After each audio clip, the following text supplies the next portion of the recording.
Assalamu alaikum wa rahmatullahi wa barakatuh. Alhamdulillah. Nahmaduhu wa nasta'inuhu wa nastaghfiruh. Wa na'udhu billahi min shururi anfusina wa sayyiati a'malina. May yahdihillahu fala mudilla lahu wa may yudlil fala hadiya lahu. Wa ashhadu an la ilaha illallah wahdahu la sharika lahu. Wa ashhadu anna Muhammadan abduhu wa rasuluhu amma ba'd. Rabbi shrah li sadri wa yassir li amri wahlul uqdatam min lisani yafqahu qawli.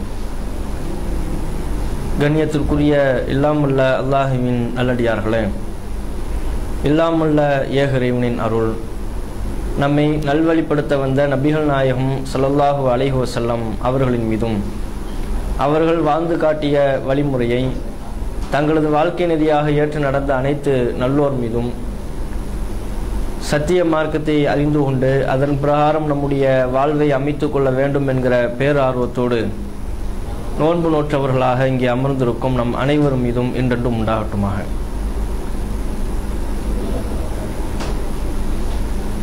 நாம் சிறப்பிற்குரிய அரஃபாவுடைய தினத்திலே அரஃபா நோன்பை நோற்றவர்களாக இங்கே அமர்ந்திருக்கிறோம். நபிகள் நாயகம் ஸல்லல்லாஹு அலைஹி வஸல்லம் அவர்கள் இந்த நோன்பினுடைய சிறப்பை பற்றி எடுத்து சொல்லும்போது சியாமு யோமி அரஃபத்த, அரஃபாவுடைய நாளில் நோன்பு நோற்றல் என்பது அஹ்தசிபு அலல்லாஹி ஐயு கஃபிர சனத்தல்லதி கப்லஹு வ சனத்தல்லதி பாதஹு, அவர்களுடைய தன்னுடைய வாழ்நாளில் முந்தைய ஓராண்டிற்குரிய பாவத்திற்கு பரிகாரமாகவும் பிந்தைய ஓராண்டின் பாவத்திற்கு பரிகாரமாகவும் அல்லாஹ் இந்த நோன்பை ஆக்கி விடுவான், அதை நான் உறுதியாக நம்புகிறேன் என்று நபிகள் நாயகம் ஸல்லல்லாஹு அலைஹி வஸல்லம் அவர்கள் கூறுகிறார்கள். ஒட்டுமொத்தமாக 2 வருட பாவத்திற்குரிய பரிகாரமாக இந்த ஒரு நாள் நாம் நோக்கிற நோன்பின் சிறப்பை அல்லாஹ் அமைத்திருக்கிறான். காலையிலிருந்து மாலை வரை குறிப்பிட்ட ஒரு தினத்தில் நாம் நோன்பு நோக்கிறோம். இந்த ஒரு நாள் நாம் பசித்திருப்பது, தாகித்திருப்பது, நம்முடைய இச்சைகளை கட்டுப்படுத்திக் கொள்வதை 2 வருடத்திற்குரிய பாவத்திற்கு அல்லாஹ் பரிகாரமாக ஆக்குகிறான் என்றால், இந்த ஒரு நபி மொழியை அரஃபாவுடைய தினத்தில் அல்லாஹ் இத்தகைய சிறப்பை வைத்திருப்பதிலிருந்தே அல்லாஹ் ரப்புல் ஆலமீன் மனித சமுதாயத்தின் மீது, இறைவேதத்தை நம்பி இருக்கின்ற முஸ்லிம் சமுதாயத்தின் மீது எவ்வளவு அருள் கொண்டவனாக அல்லாஹ் இருக்கிறான் என்பதற்கு மிகச்சிறந்த ஒரு எடுத்துக்காட்டு. ஒரு நாள் நோன்பு நோக்கிறோம், ஆனால் 2 வருடத்தினுடைய பாவத்திற்கு அல்லாஹ் பரிகாரமாக இந்த ஒரு நோன்பை அல்லாஹ் அமைத்து விடுகிறான். அவ்வளவு அல்லாஹ் தன் அடியார்களின் மீது மிகப்பெரிய அளவில் கருணையும் கிருபையும் கொண்டவனாக இருக்கிறான். மனித சமுதாயத்தை படைத்து இறை தூதர்களையும் இறை வேதங்களையும் அல்லாஹ் அனுப்பினான் என்றால் அதில் கூட இறைவன் இந்த மனித சமுதாயத்தின் மீது கொண்ட கருணையின் வெளிப்பாடுதான். எதற்காக இறை தூதர்களை அனுப்ப வேண்டும், எதற்காக அவர்களுக்கு இறை வேதங்களை வழங்க வேண்டும்? இந்த மனித சமுதாயம் நெறி பிறந்து வாழ்ந்துவிடக் கூடாது, அவர்கள் சரியான பாதையை நோக்கி செல்ல வேண்டும், தங்களது செயல்பாடுகளை திருத்திக் கொண்டு தங்களது நம்பிக்கைகளை திருத்திக் கொண்டு சுபனத்தை நோக்கி அவர்கள் பயணிக்க வேண்டுமே தவிர ஒருபோதும் அவர்களது வாழ்க்கை பயணம் நரகத்தை நோக்கி அமைந்துவிடக் கூடாது. நம்மை சொர்க்கத்தை நோக்கி அழைத்து செல்வதற்காகவும் நரகில் வீழ்ந்து விடாமல் நம்மை காப்பதற்காகவும் தான் அல்லாஹ் இறை தூதர்களையும் இறை வேதங்களையும் அனுப்பினான். எந்த சமுதாயத்திற்காவது அல்லாஹ் இறை தூதரை அனுப்பாமல் இருந்திருக்கிறானால்?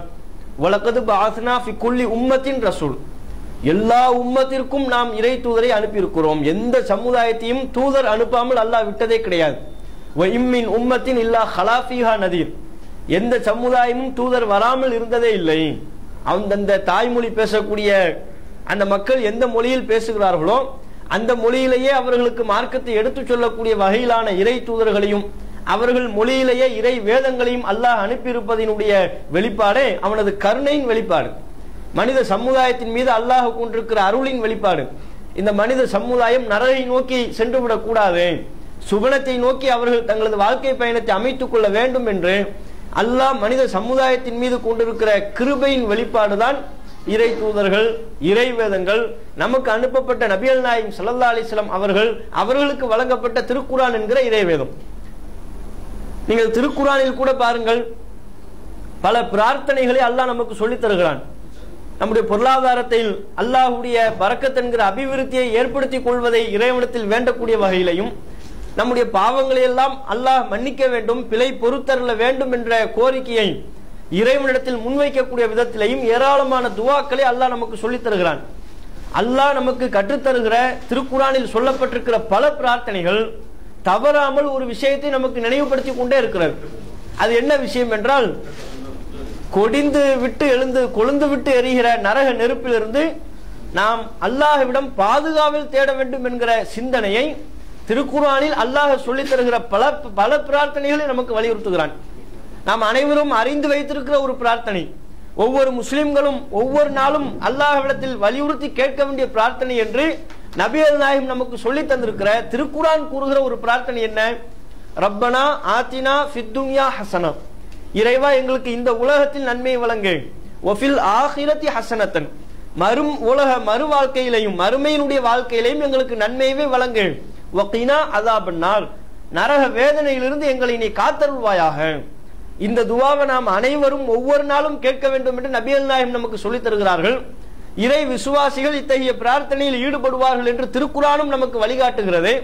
அந்த பிரார்த்தனையின் வாயிலாக அல்லாஹ் நமக்கு சொல்லித் தருகிற சிந்தனை வகினா அஸாபன்னார், நரக நெருப்பிலிருந்து இறைவா எங்களை நீ காப்பாற்று. ஒரு காலத்திலேயும் நாங்கள் நரகின் விரல்களாக ஆகிவிடக் கூடாது, நரகில் வெந்து சாகக்கூடிய ஒரு இழிநிலை எங்களுக்கு ஏற்பட்டு விடக்கூடாது, அதிலிருந்து தப்பிக்க வேண்டும் என்கிற சிந்தனையை இத்தகைய பிரார்த்தனையின் மூலம் அல்லாஹ் நமக்கு நினைவூட்டுகிறான். அதே போல இன்னொரு பிரார்த்தனை அல்லாஹ் நமக்கு சொல்லித் தருகிறான். அல்லதீன யக்கூலூன, உண்மையான இறை விசுவாசிகள் தங்களது வாழ்க்கையில் அதிகம் கூறுவார்கள். எப்படி கூறுவார்கள்? ரப்பனா இன்னனா ஆமன்னா ஃபக்ஃபிர் லனா துனூபனா, இறைவா நாங்கள் உன்னை நம்பிக்கை கொண்டோம், நீ அருள் இருக்கிற வேதத்தினை நாங்கள் நம்பிக்கை கொண்டோம், நீ எதையெல்லாம் நம்ப வேண்டும் என்று சொன்னாயோ அனைத்தையும் நாங்கள் நம்பி இருக்கிறோம். ஃபக்ஃபிர் லனா துனூபனா, எங்களது பாவங்களை எல்லாம் நீ மன்னித்து விடு, வகினா அஸாபன்னார், நரக வேதனையிலிருந்து எங்களை நீ காப்பாற்று. நீங்க திருக்குரான்ல அல்லாஹ் நமக்கு சொல்லித் தருகிற எல்லா பிரார்த்தனைகளையும், அதிகமான பிரார்த்தனைகளில் அல்லாஹ் நமக்கு குறிப்பிடத்தகுற விஷயம் நரக நெருப்பிலிருந்து உன்னை நீ காப்பாத்திக்க, நரக நெருப்பிலிருந்து நீ என்னிடத்தில் பாதுகாப்பை தேடு, நீ நரகில் விழுந்து விடக்கூடாது, நரகின் எரிபொருளாக மாறிவிடக் கூடாது. இந்த சிந்தனை அல்லாஹ் நமக்கு சொல்லிக் கொண்டே இருக்கிறான். ஏன்? நரகம் என்பது சாதாரணமான ஒன்றல்ல. நரக நெருப்பின் வேதனை சாதாரண மனிதர்களாகிய நம்மை போன்றவர்களால் தாங்கக்கூடிய ஒன்றல்ல, அது ரொம்ப கொடுமையானது. அதனுடைய தன்மைகளை பற்றி திருக்குரானிலிருந்தும் நபிகள் நாயகத்தின் போதனையிலிருந்தும் நாம் கேட்போம் என்று சொன்னால் ஒவ்வொரு இறை விசுவாசியின் உள்ளத்தையும் உண்மையிலேயே குலை நடுங்க செய்யக்கூடிய வகையிலான கடும் வேதனை கொண்டது. அதனால தான் அல்லாஹ் பல பிரார்த்தனையின் மூலமாக, பல்வேறு போதனைகளின் மூலமாக இந்த நரகத்திலிருந்து நாம் தப்பித்தே ஆக வேண்டும் என்பதை நமக்கு லட்சியமாக, இலக்காக அல்லாஹ் சொல்லித் தருகிறான். அவ்வளவு கொடூரம் நிறைந்தது, கடுமையான வேதனை நிறைந்தது. எந்த அளவிற்கு வேதனை என்று சொன்னால், இறைவன் வெற்றி என்று சொல்வதே நரகிலிருந்து யார் காக்கப்படுகிறாரோ அவர்தான் உண்மையில் வெற்றி பெறுகிறார் என்று அல்லாஹ் சொல்கிறான். வெற்றியே இதுல தான் இருக்கும். ஒவ்வொரு இறை விசுவாசினுடைய வெற்றி, எந்த அடியார்கள் எல்லாம் நரகிலிருந்து காக்கப்படுகிறாரோ அவர் வெற்றி பெற்று விட்டார். அப்போ ஒரு அடியானினுடைய, ஒரு இறை விசுவாசினுடைய வெற்றி நரகிலிருந்து அவர் காக்கப்படுவதை வைத்துதான் கணிக்கப்படுகிறது அல்லாஹ்விடத்தில். அல்லாஹ் திருக்குரானில் சொல்லித் தருகிறான், குல்லு நஃப்ஸின் தாயிகத்துல் மௌத், ஒவ்வொரு ஆத்மாவும் மரணத்தை சுவைத்தே தீரும். வைன்னமா துவஃபூன உஜூரக்கும் யௌமல் கியாமா, மறுமை நாளில் நீங்கள் என்ன நற்காரியங்களை புரிந்தீர்களோ அதற்குண்டான கூலியை முழுமையாக நீங்கள் பெற்றுக்கொள்வீர்கள். அதற்கு பிறகு அல்லாஹ் சொல்கிறான், ஃபமன் ஸுஹ்ஸிஹ அனின் நார், எவர் நரகிலிருந்து தூரமாக்கப்படுகிறாரோ, ஓ துகிலல் ஜன்னத, சொர்க்கத்திற்குள் நுழைக்கப்படுகிறாரோ, ஃபக்கத் ஃபாஸ், அவர்தான் வெற்றி பெற்ற அடியார். ஒரு அடியானின் வெற்றி அவன் நரகிலிருந்து காக்கப்படுவதில் தான் இருக்கிறது என்று அல்லாஹ் நமக்கு சொல்லித் தருகிறான். என்றால் இந்த நரகிலிருந்து நம்மை நாம் காத்துக்கொள்ள வேண்டும் என்கிற சிந்தனை, அதன் வெளிப்பாடாக நரகை பற்றி நாம் அறிந்து கொள்வது, அதன் கொடுமையிலிருந்தும் கொடூரத்திலிருந்தும் அனுதினமும் அல்லாஹ்விடம் பாதுகாப்பு தேடி அதற்கான நன்மையான காரியங்களில் ஈடுபடுவது ஒவ்வொரு இறை விசுவாசியினுடைய கடமை. அவ்வளவு கடுமையான தண்டனைகள் அல்லாஹ் நரகத்தில் வைத்திருக்கிறான். நபிகள் நாயகம் ஸல்லல்லாஹு அலைஹி வஸல்லம் அவங்க சொல்ற ஒரு ஹதீஸிலிருந்தே நாம் விளங்கிக் கொள்ள முடியும். நீங்க சொல்ற நரகத்தை பற்றி என்னென்ன செய்திகள் எல்லாம் இருக்கிறது என்று தனித்தனியாக அறிந்து கொள்ள வேண்டும் என்கிற அவசியம் கூட இல்லை. நரகத்தின் வேதனையை ஓரளவிற்கு நாம் கணித்து கொள்வதற்கும் புரிந்து கொள்வதற்கும் ரசூலுல்லாஹ் ஒரே ஒரு செய்தியை நமக்கு சொல்லித் தராங்க. அதுல இருந்தே நாம புரிந்து கொள்ளலாம். அல்லாஹ்வின் தூதர் சொல்றாங்க, புகாரில் 6469வது செய்தியாக பதிவு செய்யப்பட்டிருக்கிற ஹதீஸ். ஃபலவ் யஅலமுல் காஃபிரு பிகுல்லில்லதி இன்தல்லாஹி மினர் ரஹ்மா. ஒரு அடியான், ஒரு இறை மறுப்பாளன் அல்லாஹ்விடம் இருக்கிற ரஹ்மத்தை அவன் அறிந்து கொள்வானேயானால், அல்லாஹ் எவ்வளவு ரஹ்மத்து அருளை பொழியக்கூடியவன், அல்லாஹ் எவ்வளவு இரக்கசாலி, எவ்வளவு இரக்கம் செய்யக்கூடியவன் என்பதையெல்லாம் ஒரு இறை மறுப்பாளன் அறிந்து கொள்வானேயானால், லம் யைஅஸ் மினல் ஜன்னா, அவன் சுவனத்தை பற்றி நிராசை அடையவே மாட்டான். அந்த அளவுக்கு அல்லாஹ்விடத்துல ரஹ்மத் இருக்கு. ரசூலுல்லாஹ் சொல்றாங்க, இறைவனிடத்தில் இருக்கிற இரக்க சிந்தனை, இறைவனிடத்தில் இருக்கிற கருணை, இறைவனிடத்தில் இருக்கிற தன் அடியார்களின் மீது அன்பை பொழிய வேண்டும் என்கிற கிருபை, அதை ஒரு காஃபிர், ஒரு இறை மறுப்பாளர் அறிந்து கொண்டால் அவருடைய வாழ்க்கை எப்படி இருக்கும் தெரியுமா? சொர்க்கத்தை பற்றி அவர் நிராசை அடையவே மாட்டார். அப்படின்னா அவருக்குள்ள ஒரு எண்ணம் வருமா, நம்ம என்ன செஞ்சாலும் அல்லாஹ் நம்மளை மன்னிச்சிருவான், அல்லாஹ்வுடைய ரஹமத்து நமக்கு கிடைக்காம இருக்காது, அல்லாஹ் நமக்கு கண்டிப்பாக தன்னுடைய அருளை நமக்கு பொழிவான் என்று இறைவனின் மீது அவர் அளப்பரிய நம்பிக்கை கொள்பவராகவும், சுவனத்தை பற்றி நிராசை அடையாத ஒரு அடியாராக அவர் மாறிவிடுவார். அவ்வளவு ரஹமத் அல்லாஹ்விடத்தில் இருக்கு. சொல்லாவே நமக்கு பல செய்தியில சொல்லியிருக்கிறாங்கல்ல, ரஹமத் என்பதை, இரக்க சிந்தனைய 100 பங்கா வைத்தால் அதுல 99 பங்குகளே அல்லாஹ் தன் பக்கம் வைத்திருக்கிறான். ஒரே ஒரு பங்கை தான் ஒட்டுமொத்த உலகத்திற்கு அல்லாஹ் அனுப்பி வைத்திருக்கிறான். ரசூலுல்லாஹ் சொல்றாங்க, இரக்க சிந்தனைய 100 பங்கா பிரிங்க, அதுல ஒரே ஒரு பங்கை இந்த உலகத்துக்கு அல்லாஹ் அனுப்பிட்டான். இந்த உலகத்துல அல்லாஹ் அனுப்புனதுல தான் மனிதர்கள் பிற மனிதர்களின் மீது அன்பு செலுத்துவது, ஒரு தாய் தன்னுடைய குழந்தையின் மீது அன்பு செலுத்துவது, ஒரு தகப்பன் தன்னுடைய பிள்ளையின் மீது அன்பு செலுத்துவது, சக நண்பர்களின் மீது அன்பு செலுத்துவது, மனிதனை தாண்டி சாதாரண உயிரினங்கள், ஆடு மாடு இது போன்ற அற்ப ஜீவராசிகள் தன்னுடைய குட்டிகளின் மீது தன்னுடைய பிள்ளைகளின் மீது அன்பு செலுத்துவது எல்லாமே இந்த ஒரு பங்குல உள்ளதுதான். மீதமுள்ள 99 பங்குகளே அல்லாஹ் தன் பக்கம் வைத்திருக்கிறான். அப்படின்னா அல்லாஹ் எவ்வளவு பெரிய ரஹமத்தா இருப்பான். ஒரு தாய் தாம் பிள்ளை மேல வைத்திருக்கிற அன்பு, அதையெல்லாம் வார்த்தைகளால் விவரிக்க முடியுமா? அதற்கு ஒரு அளவை, ஒரு எல்லையை சொல்லிட முடியுமா? அதுவே அந்த ஒரு பங்குல ஒரு புள்ளி. இப்படி ஒவ்வொரு தாயும், உலகத்தில் உள்ள எத்தனை தாய்மார்கள் தங்களுடைய பிள்ளைகளின் மீது அன்பு செலுத்துகிறார்களோ அவைகள் அனைத்தும் 1% உள்ள ஒரு புள்ளி. உலகத்தில் உள்ள எத்தனை தகப்பன்மார்கள் தங்களுடைய பிள்ளைகளின் மீது அன்பு செலுத்துகிறார்களோ அவைகள் அனைத்தும் அந்த 1% உள்ள ஒரு புள்ளி. இப்படி ஆடு மாடு கோழி ஒட்டகம் எல்லா விதமான பிராணிகள், மண்ணில் உயிர் வாழக்கூடிய ஜீவராசிகள், அற்பமான புழுக்கள் பூச்சிகள், அவைகள்ட்டையும் இரக்க குணம் இருக்குமா இல்லையா? அந்த இரக்க குணம் முழுவதும் கூட அல்லாஹ் இந்த உலகத்துக்குன்னு ஒரு பங்கை கொடுத்தான்ல, அதுல உள்ள மிச்சங்கள். அப்ப மிச்சம் 99 பங்கு அல்லாஹ் தன் பக்கம் வைத்திருக்கிறான் என்றால் எவ்வளவு இரக்கசாலியாக இருப்பான், அடியார்கள் மீது எவ்வளவு கிருபை செய்யக்கூடியவனாக இருப்பான். அதை ரசூலுல்லாஹ் சொல்றாங்க, ஒரு காஃபிரை அதை அறிந்து கொள்வானேயானால் அவன் சுவனத்தை பற்றி நிராசை அடைய மாட்டான். அதுக்கு ஆப்போசிட்ல இன்னொன்னையும் ரசூலுல்லாஹ் நமக்கு உணர்த்துறாங்க. அதே வேளை வலவு யஅலமுல் முஃமினு, ஒரு இறை விசுவாசி அவன் அறிந்து கொள்வானேயானால், மா இன்தல்லாஹி மினல் அஸாப், அல்லாஹ்விடத்தில் எந்த அளவிற்கு தண்டிக்கக்கூடிய குணம் இருக்கிறது என்பதை ஒரு இறை விசுவாசி அறிந்து கொள்வானேயானால், லம் யஅமன் மினன் நார், அவன் நரகை பற்றி பயப்படாமல் தன் வாழ்நாளில் ஒரு நாளை கூட கழிக்க மாட்டான். அவ்வளவு அதாப் அல்லாஹ்விடத்தில் இருக்கு. எவ்வளவு ரஹமத் இருக்கிறதோ, எவ்வளவுக்கு எவ்வளவு அல்லாஹ் தன்னுடைய அடியார்களின் மீது இரக்க சிந்தனை கொண்டவனாக இருக்கிறானோ அதற்கு சற்றும் குறைவில்லாத விதத்தில் தண்டிக்கக்கூடிய குணமும் அல்லாஹ்விடம் இருக்கிறது. அதுல ரசூலுல்லாஹ் எப்படி சொல்றாங்கன்னா, ஒரு இறை விசுவாசி அல்லாஹ்விடம் இருக்கிற தண்டிக்கிற குணத்தை முழுமையாக அறிந்து கொள்வான் என்று சொன்னால் ஒரு நாளை கூட நரகத்தை பற்றி அவன் பயப்படாமல் இருக்க மாட்டான். அவ்வளவு கடுமையான தண்டனையை அல்லாஹ் நரகத்தில் வைத்திருக்கிறான் என்று ரசூலுல்லாஹ் இந்த ஒரு செய்தியில நமக்கு சொல்லிடுறாங்க. சொர்க்கத்துல நாளை மறுமை நாள்ல ஒவ்வொரு அடியாருக்கும் அல்லாஹ் தீர்ப்பு எழுதிடுவான், யார் யார் சுவனத்திற்கு யார் யார் நரகத்திற்குன்னு. அப்ப நரகவாதி என்று அல்லாஹ் தீர்மானித்த ஒரு நபர், இவன் நரகத்துக்கு தான் போகணும்னு அல்லாஹ் முடிவு பண்ணியிருப்பான். அந்த நபர்ல அவ்வளவு அந்த கூட்டத்திலிருந்து ஒரு நபர் அல்லாஹ் தேர்வு செய்வான். அந்த ஒரு நபர் யாரு? அவர் தான் உலகத்திலேயே அதிக சுகபோகமாக வாழ்ந்த நபர். உலகம் தோன்றிய காலம் முதல் உலகம் அழிக்கப்படும் வரையிலையும் அதிக சுகபோகமாக, முதல் கட்ட சுகபோகமாக வாழ்ந்த நபர் யாரோ அவர் அல்லாஹ் தேர்வு செய்வான். நரகவாதிகள் இருந்து, நரகவாதிகள் அல்லாஹ் சிலரை தீர்மானிச்சிருவான். அதிலிருந்து ஒரு நபர் அல்லாஹ் தேர்வு செய்வான். அந்த ஒரு நபர் யார் என்றால் உலகத்தில் அவர் தான் அதிகபட்ச சுகத்தை கண்டவர்.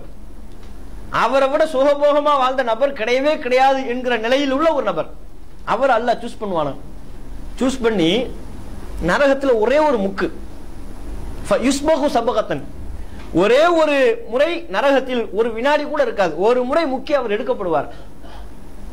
எடுக்கப்பட்டு அந்த அடியான்ட்ட அல்லாஹ் கேட்பானா, நீ உலகத்தில் ஏதாவது இன்பத்தை கண்டாயா? ஹல் ரஐத நஈமன், துன்யாவில் நீ உலகத்தில் உயிர் வாழ்ந்த காலகட்டத்தில், நீ உலகத்தில் வாழ்ந்த காலகட்டத்தில் எதையாவது இன்பத்தை நீ பார்த்தாயா, கண்டாயா, சுகபோகமா இருந்தியான்னு அல்லாஹ் அந்த அடியான்ட்ட கேட்கும்போது அந்த அடியான் சொல்வானாம், உலகத்தில் நான் எந்த இன்பத்தையும் காணவில்லையே, ரொம்ப கஷ்டமாக அல்லவா நான் வாழ்ந்தேன், உலகத்தில் நான் ஒரு இன்பத்தையும் நான் பார்த்தது, என்னுடைய வாழ்நாளில் உலகத்தில் எந்த இன்பத்தையும் நான் பெற்றதே கிடையாது, உலகத்தில் அவன் தான் அதிக சுகபோகமா வாழ்ந்தவன், அனைத்தும் அவனுக்கு மறக்கடிக்கப்படுகிறது. ஏன் மறக்கடிக்கப்படுகிறது? நரகத்தில் ஒரே ஒரு முறை முக்கப்பட்ட காரணத்தினால. அப்படின்னா எவ்வளவு வேதனையா இருக்கும். அவன் வாழ்நாள் 60 வருஷம் வாழ்ந்தான்னு வைங்க, அவனை மிஞ்சிய உலகத்துல சுகபோகவாதி யாருமே கிடையாது. அவ்வளவு சுகபோகமாக வாழ்ந்து திளைத்தவன். இன்றைக்கு அரபுலக நாட்டையெல்லாம் பார்த்து அல்லது பெரிய பணக்கார செல்வந்த நாட்டையெல்லாம் பார்த்து அதில் உள்ள மக்களை பார்த்து நாம ரொம்ப ஏக்க பெருமூச்சு விடுறோம். எவ்வளவு சுகபோகமா வாழ்றான், வாழ்ந்த இந்த மனுஷன் மாதிரி வாழணுப்பா, கார் என்ன, பங்களா என்ன, பொருளாதார வசதி என்ன என்று யாரையெல்லாமோ பார்த்து உலகியல் ரீதியாக நம்ம பொறாமப்படுறோம். அதையெல்லாம் விட பலபடி மேலாக உலகத்திலேயே அவனை மிஞ்சி சுகபோகவாதி கிடையாது. அப்படி சுகபோகமாக வாழ்ந்த ஒரு மனுஷன் எல்லாம் எடுத்து நரகத்தில் ஒரு முறை முக்குவானம். அவன் நரகத்திற்கென்றே படைக்கப்பட்டவனா இருப்பான், அவன் தங்குமிடமும் நரகமாக இருக்கும். அப்படிப்பட்ட ஒரு அடியானை எடுத்து ஒரு முறை முக்குறான். அல்ல ஒரு முறை முக்குனவன் எல்லாத்தையுமே மறந்துடுறான். நான் உலகத்துல இன்பமாவே வாழல, எனக்கு துன்யாவில் எந்த நல்லதுமே நடக்கல, நான் எந்த விதமான சுகபோகத்தையும் உலகத்தில் நான் அனுபவிக்கவே இல்லை என்கிற முடிவுக்கு வருகிறான் என்றால் நரகத்தின் வேதனை சொல்லி முடிக்க முடியுமா? சாதாரண வேதனையா? இப்படி ஒரு சம்பவம் மறுமை நாளில் நடக்கும் என்று ரசூலுல்லாஹ் சொல்வதிலிருந்தே நரகத்தினுடைய வேதனை நம்மால் தாங்கவே இயலாதது, குலை நடுங்க செய்யக்கூடியது என்பது புரியலையா? ரசூலுல்லாஹ் இன்னும் நமக்கு உணர்த்துறாங்க, புரிய வைக்கிறாங்க. நரகத்திலேயே ரொம்ப குறைந்தபட்ச தண்டனையை ரசூலுல்லாஹ் சொல்றாங்க. இன்ன அஹுவன அஹ்லின் நாரி அஸாபன் யௌமல் கியாமா, மறுமை நாளில் நரகத்தில் வழங்கப்படுகிற தண்டனையிலேயே ரொம்ப ரொம்ப குறைந்தபட்ச தண்டனை. ஒரு அடியானை கூப்பிட்டு அல்லாஹ் அவனுக்கு அந்த தண்டனையை கொடுக்கிறான்.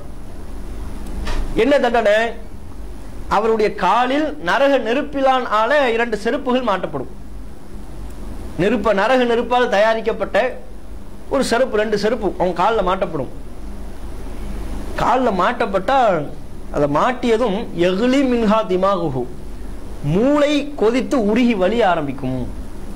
இதுதான் நரகத்துல அல்லாஹ் கொடுக்கிற குறைந்தபட்ச தண்டனையே இதுதான். இதற்கு கீழாக நரகத்தில் குறைந்தபட்ச தண்டனையே கிடையாது. நபிகள் நாயகம் ஸல்லல்லாஹு அலைஹி வஸல்லம் அவங்க சொல்றாங்க, நரகத்தில் இதற்கு கீழாக குறைந்தபட்ச தண்டனை என்பதே கிடையாது, இதுதான் ஆக குறைந்தபட்ச தண்டனை.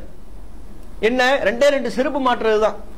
அவனுக்கு வேற எந்த வேதனையும் கிடையாது, வேறு எந்த விதமான தண்டனையும் அவனுக்கு அளிக்கப்படாது. காலில் நரக நெருப்பினால் ஆன 2 செருப்பு அணிவிக்கப்படும். அது என்ன வேலையை பார்க்கும்? செருப்பு பார்க்கறதுக்கு செருப்பு, அது செய்யக்கூடிய வேலை அது காலில் மாட்டப்பட்டதும் அணிவிக்கப்பட்டதும் எகுலி மின்ஹு திமாகுஹு, மூளை உருகி வலிய ஆரம்பிக்கும். மூளை கொதிக்குமா? ஒரு செருப்பு மாற்றுறதுனால மூளை கொதிச்சு மூளை உருகி வலியுதுன்னா எவ்வளவு கடுமையான வெப்பம் கொண்டது, எவ்வளவு கடுமையான வேதனையா அல்லாஹ் நரகத்தில் குறைந்தபட்ச வேதனையா அல்லாஹ் இதை வைத்திருக்கிறான் என்று சொன்னால் அப்ப அதிகபட்ச வேதனை என்ன? நம்மளால கற்பனை பண்ணி பார்க்க முடியுதா? இத்தகைய நரகத்தினுடைய சிந்தனைகளை பற்றியெல்லாம் நாம் நம்முடைய வாழ்வில் அவ்வப்போது புதுப்பித்துக் கொள்கிறோமா? அல்லாஹ் திருக்குர்ஆன்ல இந்த நரகத்தை தானே பயப்படுங்க ஃபத்தகுன்னார், நரகத்தை இப்ப நீங்கள் பயந்து கொள்ளுங்கள். திருக்குர்ஆனில் அதிகமான வசனங்களில் அல்லாஹ் தன்னை பற்றி பயந்து கொள்ள வேண்டும் என்பதை வலியுறுத்துவதை போலவே நரகத்தை பற்றி நீங்கள் பயந்து கொள்ளுங்கள். நபிகள் நாயகம் சொன்னார்கள், இத்தகுன்னார் வலவ் பிஷிக்கி தம்ரான், பேரித்தம்பளத்தின் சிறு துண்டை, சிறு கீற்றை நீங்கள் தர்மம் செய்தேனும் உங்களை நரகத்திலிருந்து காப்பாற்றிக் கொள்ளுங்கள். அந்த வாழ்க்கை உங்களால தாங்க முடியாது, அந்த வாழ்க்கை உங்களால பொறுத்துக் கொள்ள இயலாது. அந்த வாழ்க்கையிலிருந்து நீங்கள் தப்பித்துக் கொள்வதைத்தான் இலக்காக வைக்க வேண்டும். எந்த அளவிற்கு? ஒரு பேரித்தம்பளத்தின் சிறு கீற்றை கொடுத்தேனும் நரக வாழ்க்கையிலிருந்து உங்களை நீங்கள் காத்துக் கொள்வதை இலக்காக கொள்ளுங்கள் என்று ரசூலுல்லாஹ் சொல்றாங்கன்னா அதையெல்லாம் நாம நினைத்து பார்க்கிறோமா? அதற்கேற்ப நம்முடைய வாழ்வில் மாற்றங்கள் ஏற்படுகிறதா? இன்னும் அல்லாஹ்வின் தூதர் அவங்க நரகத்தை பற்றி நபிகள் நாயகம் ஸல்லல்லாஹு அலைஹி வஸல்லம் அவங்க சொல்றாங்க. எந்த அளவுக்கு பாருங்களேன், நாருக்கும் உள்ளத்தி தூக்கிதும், நீங்கள் மூட்டுகிற இந்த தீ, நம்ம உலகத்தினுடைய தீயை பத்தி சொல்றாங்க. நாருக்கும், நீங்க உலகத்தில் உங்களுடைய தேவைக்காக மூட்டுகிற நெருப்பு இருக்கிறதே, ஜுஸ்உம் மின் 70 ஜுஸ்அம் மின் ஜஹன்னம். நரக நெருப்பை ஒப்பிட்டு பார்க்கும் போது அதுல உள்ள 70 ஒரு பங்கு தான் இந்த உலகத்தில் நீங்கள் மூட்டுகிற நெருப்புங்கிறாங்க. ஃபுதிலத் அலைஹா, இதை விட 69 மடங்கு அதிகம் வெப்பம் கொண்டது மறுமை நாளில் அல்லாஹ் நரகவாதிகளுக்கு கொடுக்கிற நரக நெருப்பினுடைய வேதனை. நாம் இந்த உலகத்தில் மூட்டுகிற தீ இது நரக நெருப்போடு ஒப்பிட்டு பார்க்கும் போது 70 ஒரு பங்கம். இப்ப நாம பார்க்கிற நெருப்பின் தன்மையை விட, சுட்டரிக்கிற தன்மையை விட, வெப்பத்தின் தன்மையை விட 69 மடங்கு அதிக சுட்டரிக்கக்கூடிய தன்மை கொண்டதாக, வெப்பம் நிறைந்ததாக நரக நெருப்பு இருக்கும்ங்கிறாங்க. நபிகள் நாயகம் நம்மளை எச்சரிக்கை செய்யறாங்க. இந்த உலக நெருப்பு பக்கம் நம்மளால போக முடியுதா? இந்த உலக நெருப்புனா நீங்க சாதாரணமா தீக்குச்சியை கொளுத்திட்டு அந்த நெருப்புன்னு சொல்லக்கூடாது. அதுல விரல் விட்டு வித்த காட்டி இந்த நெருப்பு தான் என்னால தாங்க முடியுதுன்னு சொல்லிடக்கூடாது. உலக நெருப்பு என்பதை உலக நெருப்பிலேயே அதிகபட்ச வெப்பம் கொண்டதாக எந்த நெருப்பு இருக்கிறதோ, சாதாரண பேப்பர்ல எரிக்கிற நெருப்பு இருக்கு, சின்ன ரசாயனங்கள்ல மருந்துகள்ல எரிக்கப்படுகிற நெருப்பு இருக்கு, கல்லில் எரிக்கப்படுகிற நெருப்பு இருக்கு, எண்ணெயில் எரிக்கப்படுகிற நெருப்பு இருக்கு, மரத்தில் எரிக்கப்படுகிற நெருப்பு இருக்கு, மிகப்பெரிய பாறையில் எரிக்கப்படுகிற நெருப்பு இருக்கிறது. இப்படி ஒவ்வொரு அளவீட்டிலையும் எந்த நெருப்பு அதிகபட்ச வெப்பம் கொண்டதாக இருக்கிறதோ, நெருப்புல சின்ன அளவா இருக்கும்போது அது ஒரு சுட்டரிக்கக்கூடிய தன்மை கொண்டதா இருக்கும். அதே நெருப்பு அளவு அதிகரிக்கும் போது அதனுடைய வெப்பம் அதிகமானதா இருக்கும். இருக்கிறதுலே அதிகபட்ச அளவை கொண்டு, அதிகபட்ச வெப்பத்தை கொண்டு நீங்க இந்த உலக நெருப்பை அளவிட்டு பார்த்தால் அது நமக்கு தருகிற வெப்பத்தை விட, சூட்டை விட 69 மடங்கு அதிகபட்சமாக நரக நெருப்பினுடைய வெப்பம் இருக்குமா? இந்த உலக நெருப்பு தாங்க முடியுதா நம்மளால? இந்த உலகத்தினுடைய நெருப்பு பக்கத்திலே நம்மால் நெருங்க இயலவில்லை. அதனுடைய சூட்டே நம்மளால தாங்க முடியல. இதை விட 69 மடங்கு சுட்டரிக்கக்கூடிய தன்மை கொண்ட நரக நெருப்பை நம்ம எப்படி தாங்க இயலும்? சாதாரண மனிதர்களால் தாங்கக்கூடிய நெருப்பா அது? நபிகள் நாயகம் ஸல்லல்லாஹு அலைஹி வஸல்லம் அவங்க அவ்வளவு நெருப்பு கனன்று கொண்டிருக்கும், அதனுடைய ஆழத்தையும் நமக்கு சொல்றாங்க. ஏதோ ஒரு குறிப்பிட்ட பகுதியில் நெருப்பு இருக்கும், குறிப்பிட்ட பகுதியில் நெருப்பு இருக்காது, அப்படி அல்ல. சில நபர்களுக்கு தான் நரகம் போதுமானதாக இருக்கும், பல நபர்கள் நரகத்துக்குள்ள இடம் கிடைக்காது, அப்படி அல்ல. இடப்பற்றாக்குறைங்கிறதே ஏற்படாதான். எந்த அளவுக்கு ஆழம் நிறைந்தது என்பதை ரசூல்லா ஒரு சம்பவத்துல சொல்றாங்க. சஹாபாக்கள் ரசூல்லாலாம் பேசிக்கிட்டு இருக்கும்போது திடீர்னு ஒரு சப்தம் கேட்குது. அப்ப உடனே ரசூல்லா சஹாபாக்கள்கிட்ட கேட்கிறாங்க, அத்ததுரூன மாஹாத சவுத், இது என்ன சப்தம் என்று நீங்கள் அறிகிறீர்களா? உங்களுக்கு தெரியுமா இந்த சப்தம் என்னன்னு தெரியுமான்னு கேட்கிறாங்க. அவங்களுக்கு ஒன்றும் தெரியும். அல்லாஹு ரசூலுஹு அலம், அல்லாஹ் ரசூலுக்கு தான் தெரியும், எங்களுக்கு என்ன தெரியும்ன்றாங்க. அது சஹாபாக்கள் பொதுவாகவே அந்த பதில் தானே சொல்லுவாங்க. தங்களுக்கு தெரிந்த விஷயமா இருந்தா கூட ரசூல்லாட்டிருந்து பதில் பெற வேண்டும் என்று நினைப்பார்கள். இதை பத்தி உங்களுக்கு தெரியுமான்னு கேட்டா எங்களுக்கு என்ன தெரியும், அல்லாஹ் ரசூலுக்கு தான் தெரியும்னு சொல்லிடுவாங்க. நம்ம ஆள்கிட்ட போய் கேட்டோம், நீங்க தெரியாட்டி கூட தெரிஞ்ச மாதிரியே காட்டிக்குவோம். பார்த்துருக்கீங்களா? எதை பத்தி காட்டி இவனுக்கு தெரியலங்கிற பதில் மட்டும் வரவே வராது. ஒரு அட்ரஸ் தெரியுமான்னு கேட்டாலும் அதுதான் கதை. வெளியூர்லேருந்து யாராவது வந்திருப்பாரு, சென்னையில் அதிகமாக நடக்கும். பாய் உங்களுக்கு இந்த அட்ரஸ் தெரியுமான்னு கேட்டோம்னு வைங்க, நம்மளை நம்பி ஒருத்தன் கேட்டுட்டான், தெரியலன்னு சொன்னா எவ்வளவு பெரிய இழுக்கு, எவ்வளவு பெரிய அவமானம் அப்படின்னு அவனுக்கு தெரிஞ்சதை வச்சுக்கிட்டு, அல்லது கொஞ்சம் பாதி அறக்குறையா அந்த இந்த அட்ரஸ் அங்க இருக்கு, இந்த அட்ரஸ் இங்க இருக்குன்னு எதையாவது ஒன்று சொல்லி ஆளை அனுப்பி விடுறது. அப்படி சொல்லிக்கிட்டு இருக்கும்போதே அறிவிப்பு வேற பண்ணிக்கிட்டு இருப்பாங்க. பஸ் ஸ்டாண்ட்ல இருந்துகிட்டு போக்குவரத்து போலீஸ் அறிவிப்பு பண்ணிக்கிட்டு இருப்பாரு, உங்களிடம் சில நபர்கள் வருவார்கள், அட்ரஸ் கேட்பதை போல உங்களுடைய பொருளாதாரத்தை திருட வாய்ப்பு உண்டுன்னு எச்சரிக்கை செய்யும்போது அவன் பயந்துருவான். ஆஹா, நம்ம அட்ரஸ் கேட்டது தப்பா போச்சே. அப்ப தெரியாததை தெரியாதுன்னு நமக்கு சொல்லி பழக்கமே கிடையாது. எதை பத்தி கேட்டாலும் இந்த இடம் தெரியுமா, அந்த பேர் தெரியுமா, அந்த ஊர் தெரியுமான்னு கேட்டா தெரிஞ்ச மாதிரியே நாம காண்பித்துக் கொள்வோம். ஒரு சப்தம் கேட்கறது, அந்த சப்தத்தை பத்தி சஹாபாக்கள்கிட்ட கேட்கறாங்க, இது என்ன சப்தம் தெரியுதான்னு கேட்கும்போது அல்லாஹு ரசூலுஹு அலம், அல்லாஹ் ரசூலுக்கு தான் தெரியும், எங்களுக்கு தெரியாதுன்ட்டாங்க. அப்ப ரசூலா சொல்றாங்க, இன்னஹா ஹஜரும், இது ஒரு கல்லு போடப்பட்ட சப்தம் தான் இப்ப கேட்டது. எங்க போடப்பட்ட கல்லு? ருமிய பிஹா ஃபின்னார், நரகை நோக்கி எரியப்பட்ட ஒரு கல். எப்போது எரியப்பட்ட கல்? முந்து 70 ஹரீஃபன், 70 ஆண்டுகளுக்கு முன்பாக, 70 வருஷத்துக்கு முன்பாக நரகை நோக்கி போடப்பட்ட கல் அல் ஆன் ஹத்தன் தஹா இலா காரிஹா, இப்போதுதான் அதனுடைய ஆழத்தை அடைந்திருக்கிறது, அந்த சப்தம் தான் தற்போது கேட்டதுங்கிறாங்க ரசூலுல்லாஹ். முஸ்லிமில் பதிவு செய்யப்பட்டிருக்கிற ஆதாரபூர்வமான ஹதீஸ். 70 வருஷத்துக்கு முன்னால போடப்பட்ட ஒரு கல்லு 70 வருஷம் தாண்டிதான் நரகத்தினுடைய ஆழத்தை போய் அடைகிறது என்று சொன்னால், ஒரு கல்லு அதன் வேகத்தில் 70 வருடம் பயணிக்கக்கூடிய தொலைவு நரகத்தினுடைய ஒட்டுமொத்த ஆழம். இட பற்றாக்குறை ஏற்படுமா? கொஞ்சம் முன்னால் நெருங்கி வாங்க.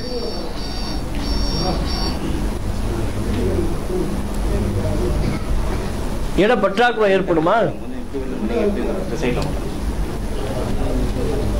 அதனுடைய சூட்டை நம்மளால இவ்வளவுதான் சுட்டரிக்கக்கூடிய தன்மை கொண்டதுன்னு முடிவு செய்ய முடியுதா?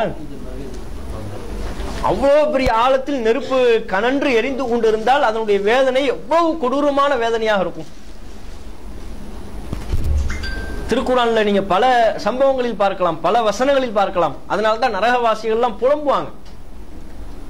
அல் அராஃப் என்கிற அத்தியாயத்தில் அல்லாஹ் சொல்கிறான், வநாதா அஸ்ஹாபுன் நாரி அஸ்ஹாபல் ஜன்னah, நரகவாதிகள் சொர்க்கவாதிகளிடம் கேட்பார்கள், சொர்க்கவாதிகளை கூப்பிடுவாங்க, சொர்க்கவாதிகளே அன் அஃபீது அலைனா மினல் மா, கொஞ்சம் தண்ணீரை எங்களுக்கு ஊற்றுங்களேன், அவ் மிம்மா ரஸகக்குமுல்லாஹ், அல்லாஹ் உங்களுக்கு வழங்கிய உணவிலிருந்து கொஞ்சத்தேனும் எங்களுக்கு தாருங்களேன். நரகவாதிகள் சொர்க்கவாசிகள்கிட்ட கேட்பாங்களாம் மறுமை நாள்ல, கொஞ்சம் தண்ணியை ஊத்துங்க, எங்களால வெப்பம் தாங்க முடியல, இந்த நரகத்தில் உயிர் வாழ முடியல. அன் அஃபீது அலைனா மினல் மா, கொஞ்சம் தண்ணீரை எங்கள் தலையின் மீது எங்கள் உடம்பின் மீது ஊற்றுங்கள், நாங்கள் சூட்டை தணித்துக் கொள்கிறோம் என்று நரகவாதிகள் வெட்கம் விட்டு கேட்க துணிகிறார்கள் என்று சொன்னால் இவ்வளவு வேதனை. அதே போல சாப்பிடுவதற்கு ஏதாவது இருக்கிறதா என்றும் கேட்பார்கள். அவ் மிம்மா ரஸகக்குமுல்லாஹ், அல்லாஹ் உங்களுக்கு வழங்கியிருக்கிற உணவிலிருந்து, அல்லாஹ் உங்களுக்கு வழங்கியிருக்கிற ரிஸ்கிலிருந்து எதையாவது கொஞ்சம் எங்களுக்கு தாருங்களேன் கேட்பாங்க. சொர்க்கவாசிகள் இல்லைன்னு பதில் அளித்துருவாங்க. முடியாது, அல்லாஹ் எங்களுக்கு இதை ஏவவில்லை, உலகத்தில் நீங்கள் இறைவனுக்கு நன்றிகட்டத்தனமாக நடந்து கொண்டீர்கள், அதை நீங்கள் அனுபவித்துத்தான் ஆக வேண்டும் என்று சொர்க்கவாதிகள் நரகவாதிகளை கைவிட்டு விடுவார்கள். நபிகள் நாயகம் ஸல்லல்லாஹு அலைஹி வஸல்லம் அவங்க திருக்குர்ஆன்ல அல்லாஹ் ஒரு வசனத்தை அருளுகிறான், வ அன்திர் அஷீரத்தக்கல் அக்ரபீன், உங்க குடும்ப சொந்த பந்தங்களை நபியே நீர் எச்சரிக்கை செய்வீராக என்று அல்லாஹ் ஒரு திருக்குர்ஆன்ல ஒரு வசனத்தை அருளியதும் தன்னுடைய சொந்த பந்தங்களை எல்லாம் நபிகள் நாயகம் அழைக்கிறாங்க. ஒவ்வொரு சொந்த பந்தத்தையும் பேர் சொல்லி அழைக்கிறாங்க. பனு லுஐயினுடைய கோத்திரத்தார்களே, யாபனி அப்து ஷம்ஸ், அப்து ஷம்சு கோத்திரத்தார்களே, குறைஷிகளே, தன்னுடைய சொந்த பந்தங்கள் என்னென்ன கோத்திரத்தை சார்ந்தவர்களாக இருக்கிறார்களோ அத்தனை கோத்திரத்தினுடைய பேரை சொல்லி கூப்பிடுறாங்க. அவர்களே இவர்களின் எல்லாத்தையும் கூப்பிடுறாங்க. கூப்பிட்டு தனித்தனியாக ஒவ்வொருவர்களுக்கும் தனித்தனியாக ரசூலுல்லாஹ் சொல்கிற அறிவுரை, அன்கிது அன்ஃபுஸக்கும் மினன்னார், நரக நெருப்பிலிருந்து உங்களை நீங்கள் காத்துக்கொள்ளுங்கள், நரக நெருப்பு உங்களால் தாங்க முடியாது. இந்த உலகத்தில் என்ன வேண்டுமானாலும் என்னிடத்தில் கேளுங்கள், சலூனி மின் மாலி மாஷித்தும், உங்களுக்கு உலகத்தில் என்ன பொருளாதாரம் வேண்டுமோ அதை என்னிடத்தில் கேளுங்கள், இருந்தால் நான் உங்களுக்கு தந்து விடுகிறேன். நாளை மறுமை நாளில் நரகத்திலிருந்து என்னை நீங்கள் காப்பாற்றுங்கள் என்று என்னிடத்தில் முறையிட்டால் ஒருபோதும் என்னால் காப்பாற்ற முடியாது. லா அம்லிகு லக்கும் மினல்லாஹி ஷைஆ, அல்லாஹ்விடம் அவனுடைய தண்டனையிலிருந்து நரக வேதனையிலிருந்து உங்களை காக்க வைப்பதற்குரிய சிறு அதிகாரம் கூட எனக்கு இல்லை. இதை நீங்கள் புரிந்து கொள்ள வேண்டும் என்று அல்லாஹ்வின் தூதர் அவர்கள் தன்னுடைய குடும்ப சொந்த பந்தங்கள் அனைவரையும் அழைத்து தனித்தனியாக சொல்றாங்க.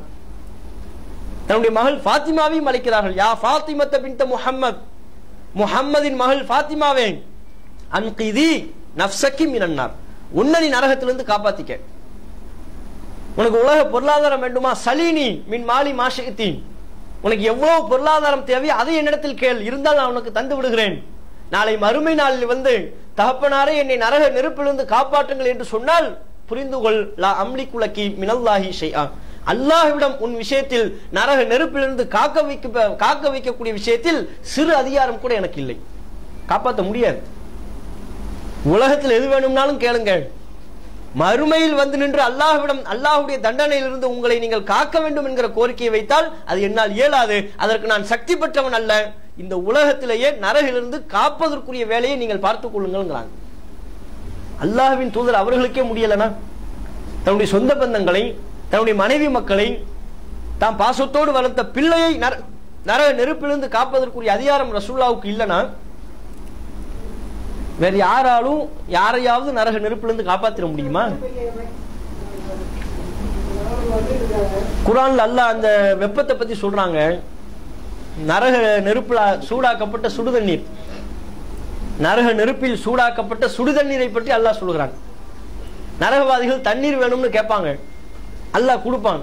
நரக நெருப்பில் சூடாக்கப்பட்ட கொதிநீரை அல்லாஹ் கொடுப்பான். அதன் தன்மையை பற்றி அல்லாஹ் சொல்கிறான், வசுகூமா அன் ஹமீமன், கொதிக்க வைக்கப்பட்ட கொதிநீர் அவர்களுக்கு வழங்கப்படும். அதை அவர்கள் பருகினால் வயிற்றில் உள்ள குடல்களை எல்லாம் தெறிக்க செய்துவிடும். குடல்லாம் தெரிச்சு போயிருமா. சாதாரண வெந்நீர், நரக நெருப்பில் தயாரிக்கப்பட்ட வெந்நீர். நரகவாதிகள் தாகம் என்று கேட்கும் போது, குடிக்க ஏதாவது வேணும் என்று கேட்கும் போது அல்லாஹ் நரக நெருப்பினால் ஆன வெந்நீரை கொடுப்பான். அதை குடித்தால் வயிற்றுல உள்ள குடல்கள்லாம் தெரிச்சு போயிருமா. அப்புறம் அந்த வெப்பம் எவ்வளவு வெப்பம் நிறைந்ததா இருக்கு. இது நீங்க ரொம்ப கவனிக்க வேண்டியது. நம்ம நினைக்கிறோம், நம்ம பல பேர் இது விஷயம் நரகம் விஷயத்துல அலட்சியமா இருப்பதற்கு என்ன காரணம்னா, நரகம்லாம் இறை மறுப்பாளர்களுக்குரியது. காபிர்கள் தான் நரகத்துக்கு போவாங்க. அல்லாஹ்வை நம்பிய ஒரு முஸ்லிம் நரகத்துக்கு போவானா? இது மாதிரி அரஃபா நோன்பு வச்சிருக்கிற நம்மளாம் நரகத்துக்கு போயிருவோமா நம்ம நினைக்கிறோம். இப்படி ஒவ்வொருவருக்கும் ஒவ்வொரு விதமான ஒரு எண்ணம். நம்ம அல்லாஹ்வை நம்பி இருக்கிறோம், குர்ஆனை நம்பி இருக்கிறோம், ஏகத்துவ கொள்கையை ஏற்றிருக்கிறோம், தர்கா சமாதி வழிபாடு போன்ற அனைத்திலிருந்தும் நம்மளை ஒதுக்கி இருக்கிறோம். நாம எப்படி நரகத்துக்கு போவோம்? அல்ல நம்மளைதான் நரகத்துக்கு அனுப்புவானா என்ற ஒரு அலட்சியமான மனப்பான்மை பல சகோதரிடத்தில் இருக்கிறது. அவர்களுக்கு நபிகள் நாயகம் சொல்கிற ஒரு ஹதீஸே போதுமானது. ரசூலுல்லாஹ் என்ன தெரியுமா சொல்றாங்க? நரக நெருப்பிலிருந்து சில பேர் குறிப்பிட்ட காலத்திற்கு பிறகு காப்பாற்றப்படுவார்களாம். நரகத்துல தான் கிடப்பாங்க, நெடுங்காலத்திற்கு இருப்பார்கள். அல்லாஹ் நாடிய அளவிற்கு நரகத்தில் இருப்பார்கள்.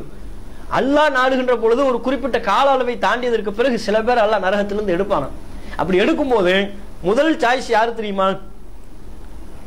எவர்களுடைய நெற்றியில் மின் அசரி சுஜூத், சஜிதா செய்த தழும்புகள் இருக்கின்றனவோ, சஜிதாவினுடைய அடையாளங்கள் இருக்கின்றனவோ, அவர்கள் அடையாளம் காணப்பட்டு அவங்க நரகத்திலிருந்து எடுக்கப்படுவாங்க. நஹ்ருல் ஹயாத் என்று ஒரு ஆறு இருக்கும். அந்த ஆற்றில் முக்கப்பட்டு நரகத்தினால் வெந்து போன எல்லா விதமான காயங்களும் சரி செய்யப்பட்டு அதற்கு பிறகு சுவனத்திற்குள்ளே அனுமதிக்கப்படுவார்கள் ரசூலுல்லாஹ் சொல்றாங்க. இந்த செய்தியில நீங்க ஒரு விஷயத்தை கவனிங்க. சஜிதா செய்த தழும்பு, அதை வைத்து நரகவாதிகளில் சிலர் எடுக்கப்படுகிறார்கள். நஹ்ருல் ஹயாத் என்கிற ஆற்றில் முக்கப்பட்டு அதற்கு பிறகு சுவனத்திற்குள்ளே அனுப்பப்படுகிறார்கள் என்றால் அவர்கள் யார்? சஜிதாவினுடைய தழும்பை பெற்றவர்கள், சஜிதாவினுடைய அடையாளத்தை பெற்றவர்கள் நரகத்தில் இருக்கிறார்கள் என்றால் அவர்கள் யார்? முஸ்லிம்கள், தொழுகையாளிகள், ஓரளவு தொழுதவர்கள். அப்ப முஸ்லிமாக இருந்து அல்லாஹ்வை நம்பி, குர்ஆனை இறை வேதம் என்று நம்பி, நபிகள் நாயகத்தை இறை தூதர் என்று நம்பி, எல்லா விதமான இணை வைப்பிலிருந்தும் தன்னை தற்காத்துக் கொண்டும் கூட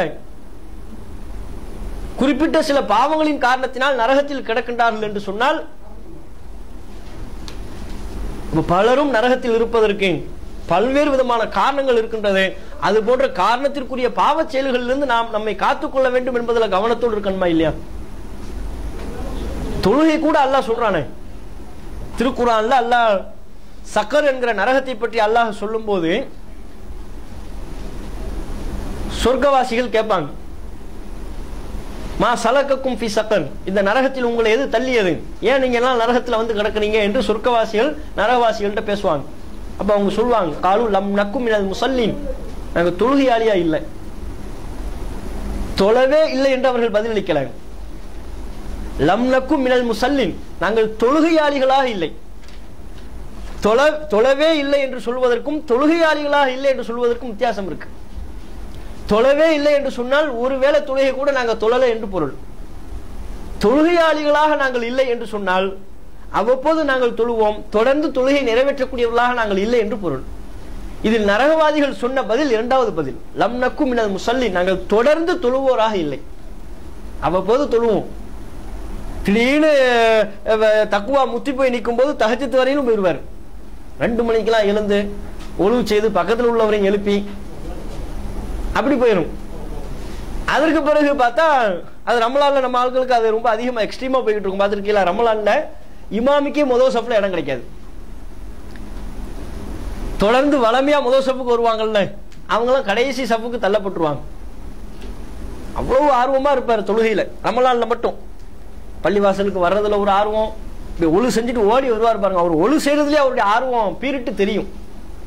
ஒழு செய்யும்போது இந்த கையை கழுவுறங்கிற பேர்ல இந்த பக்கத்தில் உள்ளவரெல்லாம் குளிப்பாட்டி விட்டுருவார். இந்த கையை கழுவுறங்கிற பேர்ல இடது பக்கத்தில் உள்ளவரை குளிப்பாட்டி கையில சோப்பும் ஷாம்பும் மட்டும் தான் கொண்டு வந்திருக்க மாட்டார். ஒழு செய்யும் போது அவ்வளவு ஆர்வம். எப்படி தலைதறிக்க ஓடி வந்து முதல் செப்ல அவர் 6 அமர நிதானமா ஒழு செஞ்சுட்டு போன ஆளையெல்லாம் இவர் தள்ளி விட்டு இவர் போற அவசரத்துல அல்லாஹ் அக்பர்னு தக்பீர் ஜாயின் பண்ணிக்குவாரு. இது எப்படின்னா ரமலான்ல தொழுகையில் அவ்வளவு ஆர்வத்தோடு இருந்திருப்பாரு. ரமலானுக்கு பிறகு கடமையான தொழுகை கூட கோட்டை விடக்கூடியவராக மாறி இருப்பார். சுபு இருக்காது, லுஹர் இருக்காது, அசர் இருக்காது, மக்ரிப் இருக்காது, இஷா இருக்காது. பல நேர தொழுகை அவர் கோட்டை விடுவதில் அலட்சியம் காணக்கூடியவராக இருப்பார். அப்ப நரகவாதிகள் சொல்லுகிற பதில் அது போன்ற தன்மை நம்மிடத்தில் இருக்குமே, ஆனால் நாம் திருத்திக் கொள்ளணும். அதற்கான அபாய மணிதான் அது, எச்சரிக்கை. லம் நக்கும் முசல்லீன், நாங்கள் தொடர்ந்து தொழக்கூடியவராக இல்லை. தொழுவோம், அவ்வப்போது தொழுவோம், நேரம் இருந்தா தொழுவோம், உற்சாகமா இருந்தா தொழுவோம், தூங்காம முழிச்சிருந்தா தொழுவோம், இல்லைன்னா தொழ மாட்டோம். வலம் நக்கு நுத்துஇமுல் மிஸ்கீன், ஏழைக்கு நாங்கள் உணவளிப்பவராக இல்லை. வகுன்னா நஹூது மஅல் காயிதீன், வீணான காரியங்களில் மூழ்கி கிடந்தவர்களோடு நாங்களும் வீணான காரியத்தில் மூழ்கி இருந்தோம். தொழாமல் போனதற்கு, ஏழைகளை கண்டுகொள்ளாமல் புறக்கணித்ததற்கு, இந்த இரண்டுக்கும் சேர்த்த காரணத்தை குறிப்பிடுகிறார்கள். வீணில் நாங்கள் மூழ்கி இருந்தோம். குன்னா நஹூது மஅல் காயிதீன், வீணான காரியத்தில் நாங்கள் மூழ்கி திளைத்தோம். அதன் பிரதிபலனால் இப்போது நரக வேதனையை நாங்கள் அனுபவித்துக் கொண்டிருக்கிறோம் என்று நரகவாதிகள் சொல்றாங்க. இன்றைக்கு நம்ம பலருக்கு பொருந்தக்கூடிய ஒரு காரணமா இருக்கு. அல்லாஹ் நம்மளை காப்பாற்றணும். தொழுகையை விட்டு விடுகிறார்கள், தன்னை சுற்றி இருக்கிற ஏழை எளிய மக்களை கண்டுகொள்ளாமல் புறக்கணித்து விடுகிறார்கள், வீணான காரியங்களில் மூழ்கி திளைக்கிறார்கள். பல சகோதரர்கள் தொழுகையை விடுவதற்கு, இன்ன பிற நன்மையான காரியங்கள்ல ஆர்வம் இல்லாமல் இருப்பதற்கு எது காரணமா இருக்கு? வீணானவற்றில் மூழ்குவது தானே. பேஸ்புக், வாட்ஸ்அப் போன்ற வீணானவற்றில் அதில் பல நன்மையான காரியங்கள் இருந்தாலும் நன்மைக்கு பயன்படுத்துவதை காட்டிலும் தீமைக்கும் வீணானவற்றுக்கும் பயன்படுத்துவது அதிகம். எதுக்கு எடுத்தாலும் செல்ஃபி, அதுல என்ன பலன் இருக்கு, என்ன நன்மை இருக்கு? 24 மணி நேரமும் செல்ஃபி ஸ்டிக்கோடயே அலைஞ்சிக்கிட்டு இருக்கிறது. காலையில எழுந்து பல்லு தேய்க்கும் போது இங்கே மாட்டி செல்ஃபி ஸ்டிக்கையும் கையில வச்சுக்கிட்டே இருப்பார் போல இருக்கு.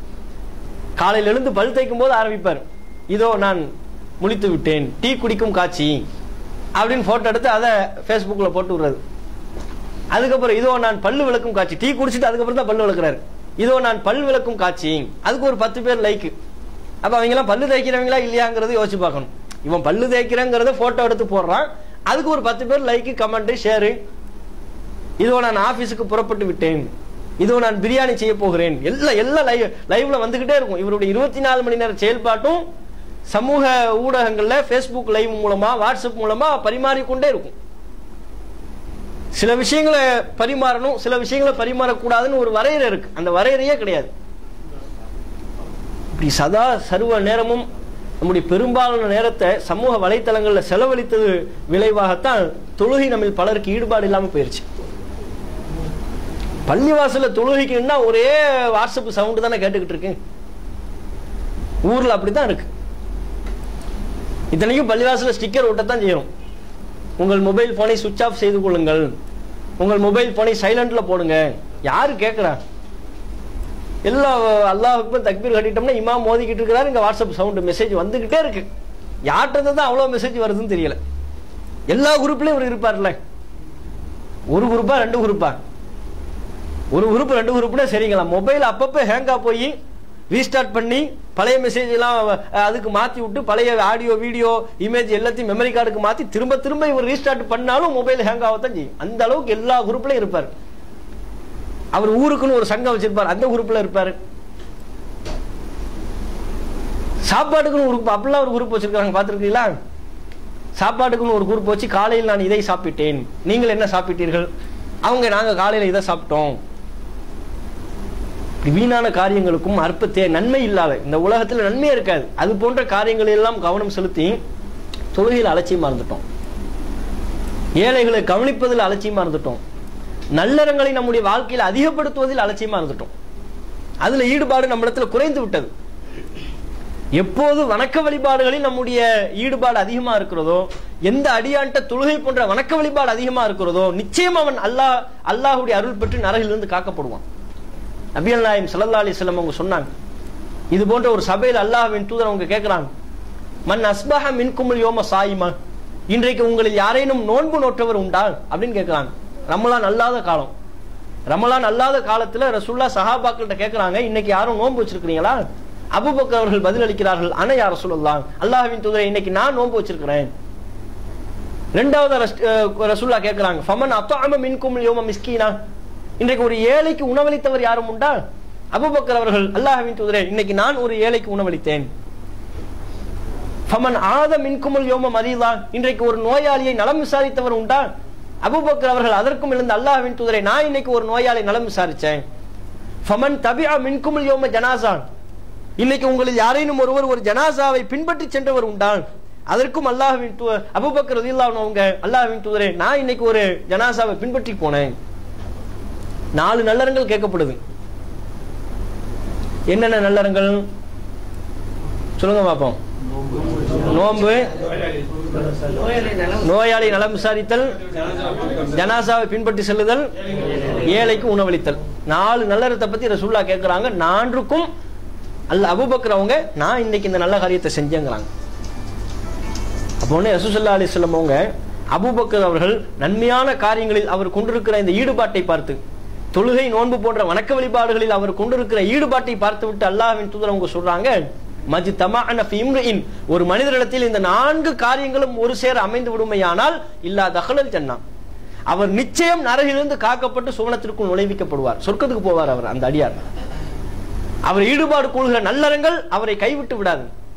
இந்த 4 வகையான நல்லறத்திலையும் ஒரு அடியார் ஒன்று சேர செய்வாரேயானால் நிச்சயம் அவர் சூனம் செல்வார் என்ற நற்செய்தியை நபிகள் நாயகம் சொல்றாங்க. ஒரே நாள்ல ஒண்ணு சேரணுங்கிறது இல்லை, எப்பனாலும் ஒண்ணு சேரலாம். 4 காரியங்களையும் சீராக நாம் ஆர்வம் கொள்வது, தொழுகையில் ஆர்வம் கொள்வது, நோன்பு வைப்பதில் ஆர்வம் கொள்வது, ஏழைக்கு உணவளித்தல் ஆர்வம் கொள்வது, நோயாளி நலம் விசாரித்தலில் ஆர்வம் கொள்வது, ஜனாசாவை பின்பற்றி செல்லுதல் போன்ற பிற மக்களை கவனிக்கக்கூடிய விஷயத்திலே ஆர்வம் கொள்வது, இந்த அனைத்து நல்லறங்களையும் நாம் ஆர்வம் கொள்வோமே ஆனால் கண்டிப்பா அது நம்மள ஒரு நாளைக்கு சொர்க்கத்துக்கு கூட்டு போகுமா, நரகத்தினுடைய வேதனையிலிருந்து நம்மை நாம் காப்பாற்றிக் கொள்வதற்கு இந்த நல்லறங்கள் உதவும் என்று நபிகள் நாயகம் சொல்றாங்க. இது நம்மளுக்கு சொன்ன நம்மளால இல்லை, எல்லாத்தையுமே ஏற்குமாறா யோசிக்கிறது.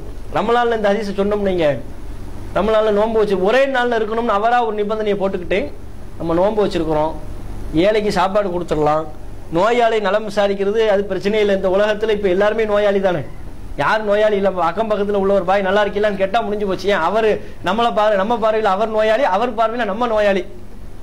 அப்ப நோன்பு வச்சிருக்கிறோம், நோயாளி நலம் விசாரிக்கிறது ஈஸி, ஏழைக்கு சாப்பாடு கொடுக்கறது ஈஸி. இந்த ஜனாசாவை பின்பற்றி போகணுமே என்ன செய்யறதுன்னு அப்படியே கையை பசிச்சுக்கிட்டு நின்று அக்கம் பக்கத்து தெருக்கெல்லாம் போன் பண்ணி, அங்க ரொம்ப வயசான ஒருத்தர் 70 வயசு கிழவர் அப்துல் காதர் பாய் இருந்தாரு, அவர் இன்னும் இருக்கிறாரா?